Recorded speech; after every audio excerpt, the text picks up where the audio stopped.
So the next activity we're going to be demonstrating is the hand release push-up, okay? So we have Dana here to demonstrate. She's going to step onto the mat, all right? And she's going to start assuming the starting position for the push-up. Now, specifically with this, we're going to be working with a shoulder width grip, meaning that the index fingers are going to fall inside the width of the shoulders, okay?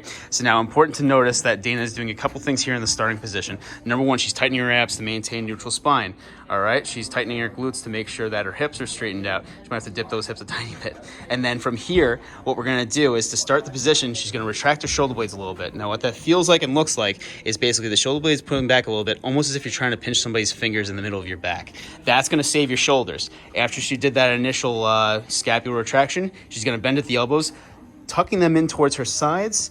And then when she gets to the bottom, she's going to release her hands from the floor, go into a full T position, bring her hands back into that position with her index fingers inside of her shoulders, and she's going to press back to a regular position.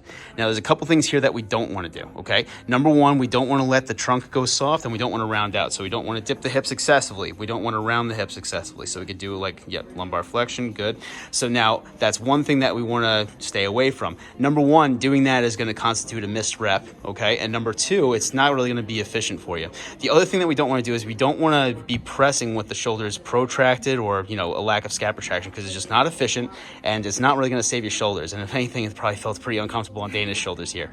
The other thing that we want to avoid is flaring the elbows excessively. A little bit of flare is okay, whatever feels natural for you, but flaring them excessively out to the side like that is going to be very, very aggressive on both the shoulders and the elbows.